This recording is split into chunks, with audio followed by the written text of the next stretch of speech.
Eccoci qua, cari telespettatori, come avevamo preannunciato, una pagina dedicata a pensionati, pensionande. Soprattutto parliamo al femminile, pensionate, signore anziane di una certa età, ma anche persone che lavorano. Perché? Perché si tratta di un momento molto importante, c'è anche una ricerca e ve la presenterà in modo particolare chi si occupa di queste questioni, quindi non poteva che non essere Rosanna Vettella, responsabile del coordinamento donne e della segreteria dello SPCGIL del Veneto. Ben arrivata. Salve, buongiorno a tutte e a tutti. Allora, io di me farò una rivoluzione, diciamo che è il titolo, la copertina di lancio di una, non è anche un'assemblea, un'assemblea che poi è stata anche un approfondimento, un convegno che avete, eccolo qua, vediamo insieme, che si è svolto di recente, no? Due giorni.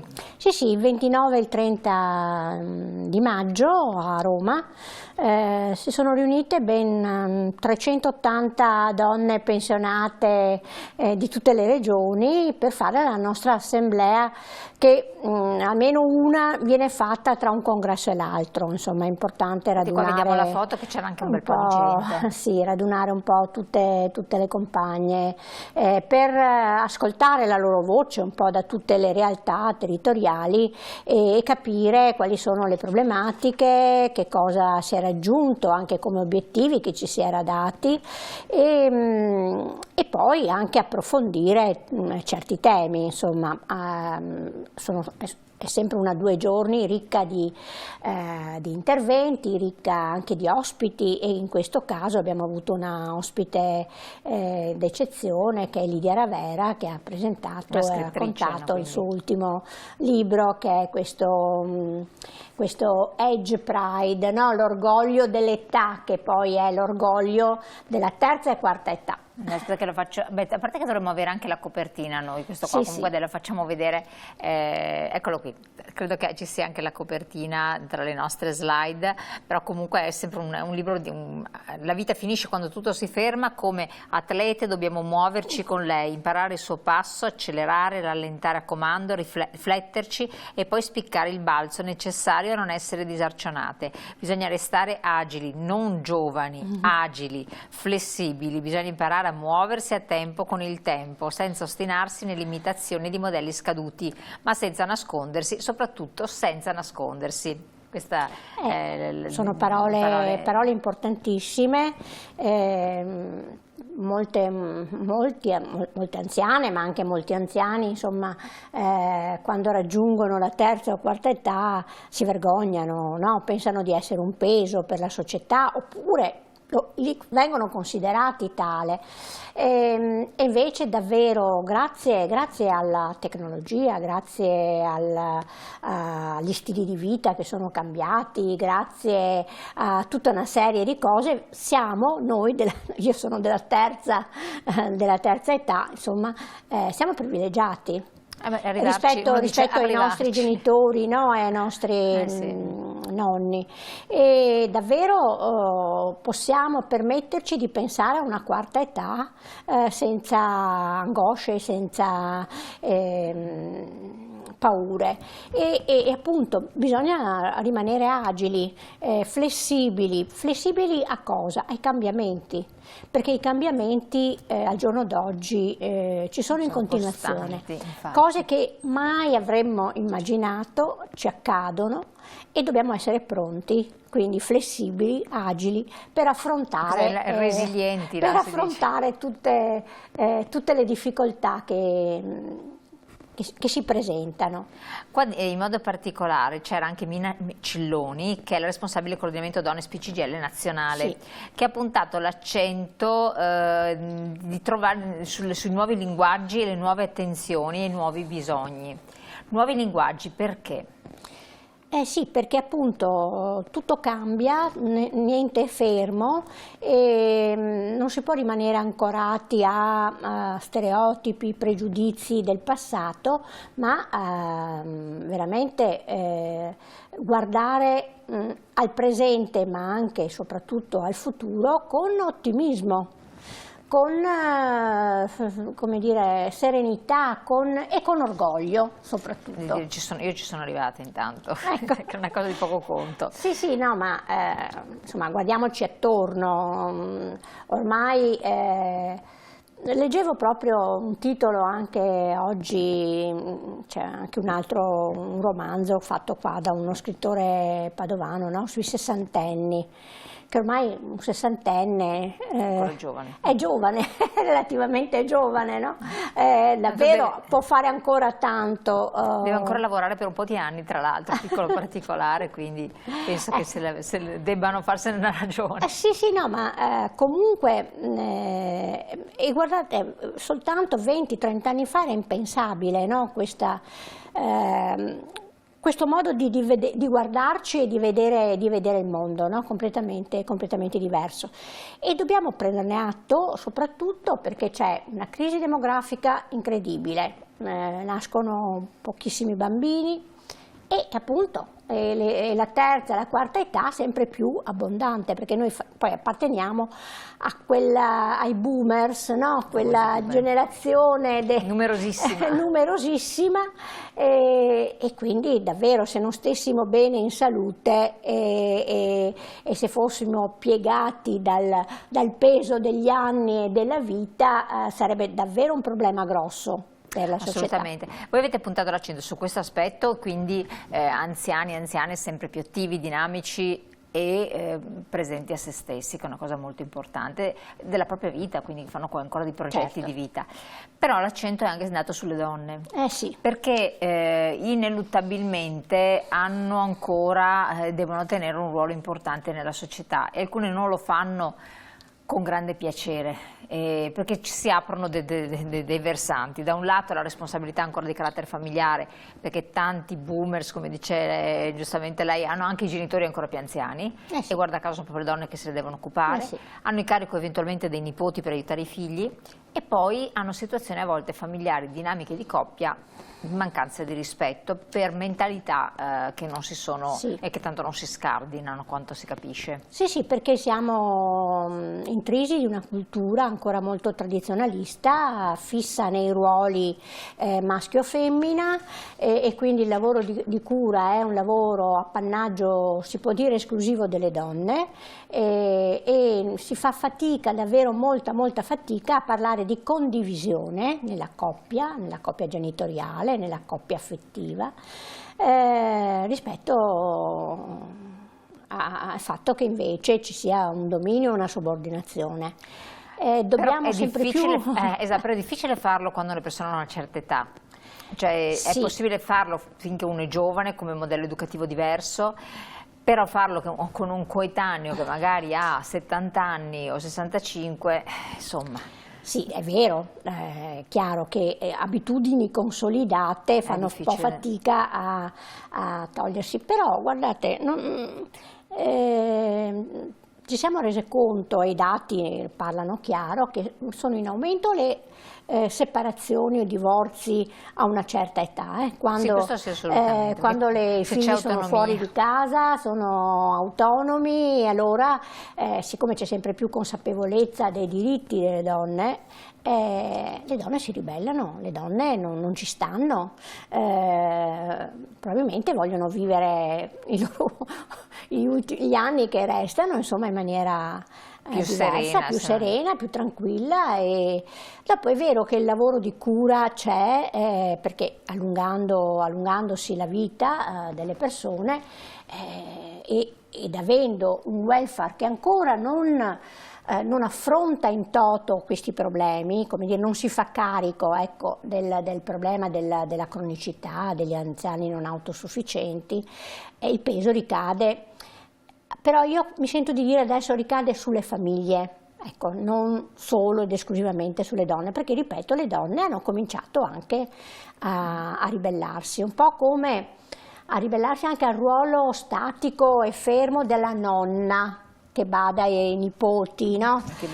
Quell'immagine un po' oleografica che abbiamo introiettato negli anni, perché così erano i nostri nonni, ma non necessariamente. Non è più così, e quindi dobbiamo, anche come donne, ma anche come coppie, come famiglie, come donne e uomini, pretendere davvero che ci sia un welfare che aiuta a far figli, aiuta a farli crescere bene, e non che tutto ricada sulle spalle di familiari magari più anziani e che tutto ricada dentro le famiglie stesse. Infatti, assolutamente sì.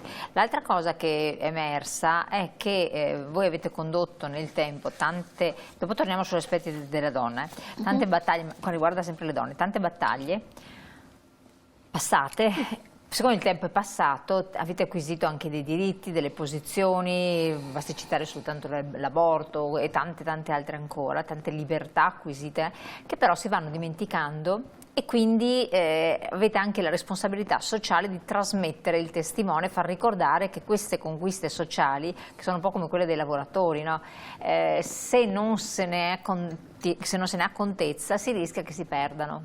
Soprattutto poi se c'è chi le attacca quei diritti per cui noi, la nostra generazione, si è battuta negli anni 70, insomma, e ha prodotto una società davvero molto evoluta dal punto di vista dei diritti civili, dei diritti sociali, e che adesso vengono messi in discussione.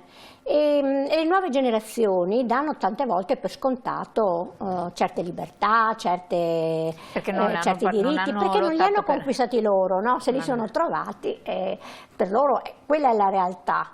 E allora noi siamo la memoria, siamo la loro memoria, dobbiamo non stancarci di spiegare che cosa ha significato, per esempio, conquistare il divorzio, il nuovo diritto di famiglia, l'interruzione volontaria di gravidanza, i consultori familiari, il sistema sanitario nazionale, insomma tutta una serie di riforme grandissime che abbiamo fatto negli anni 70, che abbiamo ottenuto negli anni 70, e ripeto, certamente la forza delle donne è stata importante in quegli anni, ma è stato tutto un movimento di lavoratori e lavoratrici che ha permesso tutto questo. Assolutamente sì. E qua andiamo all'altro aspetto che avete affrontato e sul quale c'è anche una ricerca a livello nazionale, le forme di violenza di genere nella popolazione anziana. È un tema molto delicato proprio perché si parla di persone anziane, non ci si va neanche a pensare che possano esserci queste anche escalation di violenza. In realtà purtroppo sentiamo parlare di femminicidi anche tra coniugi di una veneranda età, però succedono, e purtroppo ci sono violenze proprio anche nei confronti degli anziani da parte dei figli stessi, dei familiari, forse dovute anche all'esasperazione. Dopo non voglio entrare nel merito perché bisogna vivere certe cose per capirle fino in fondo, però c'è una degenerazione dei rapporti. Questi dati che vediamo adesso nella slide sono abbastanza inquietanti, no? Sì, allora diciamo che questa indagine, che è stata prodotta dallo SPI nazionale e l'ha svolta all'IRES Emilia Romagna, è stata un'indagine su circa 8.000 soggetti in tutta Italia, compilati online in gran parte e una piccola parte anche in cartaceo.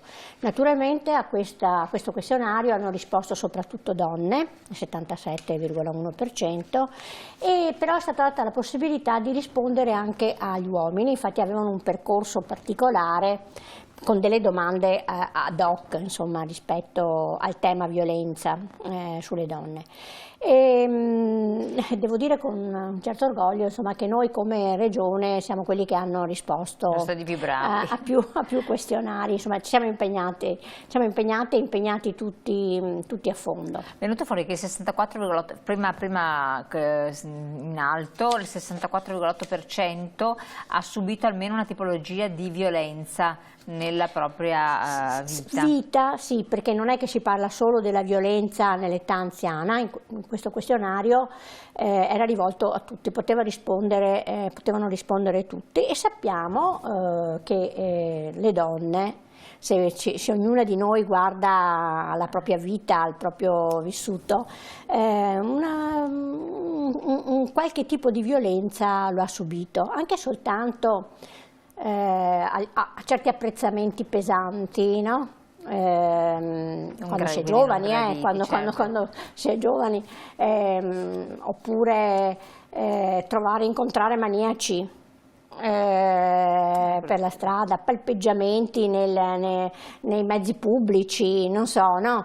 E queste sono violenze. perché tutti pensano, quando si parla di violenza, la violenza, il femminicidio.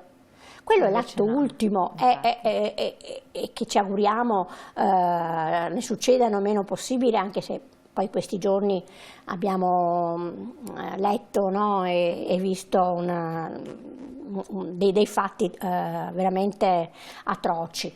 Però la violenza, ripeto, c'è sotto tanti punti di vista. Allora c'è quella, appunto, come dicevo, le molestie. Infatti dopo qui c'è lo spaccato proprio delle varie analisi. Sì, Questo è il totale, certo. il totale. Invece abbiamo almeno un comportamento di abbandono o di negligenza da parte di questi anziani che si sente abbandonati. Questo è rivolto soprattutto agli anziani, no? Oppure una minaccia o un'aggressione sessuale, il 63,1%, però il 63,1% dice no, mai, solo il 36,9% lo ha subito almeno una volta nella vita. O un comportamento persecutorio, il 25,5%, almeno una volta nella vita, e almeno un'azione di dipendenza economica. Ecco, uno dice: cosa c'entra la dipendenza economica con la violenza? C'entra, e come? Perché nel momento in cui in una coppia c'è questa disparità, no, di potere, sotto forma della gestione dei soldi, chiaramente è violenza. La donna, se è vessata da un marito violento, come fa a staccarsi e abbandonare, se non ha un lavoro, se non ha una propria autonomia? E si faceva proprio l'esempio, adesso non so se l'abbiamo qua nella slide, no? Quante donne, qual è la percentuale di donne che hanno un loro conto corrente? Con il O un loro libretto postale. Perché quando una si sposa sembra come che non si possa avere un'autonomia economica, ma che bisogna tutto mettere insieme. Ma questo mettere insieme in certe situazioni e in certi disequilibri di coppia crea solo dipendenza. Certo, assolutamente sì, molto. Ed è molto più difficile poi affrontare se ci sono, appunto, violenze, se ci sono maltrattamenti, se ci sono situazioni pesanti. Certo. Poi avete già analizzato, oltre a questo che meriterebbero appunto delle analisi molto approfondite, peraltro le avete anche fatte, supportate anche da persone esperte.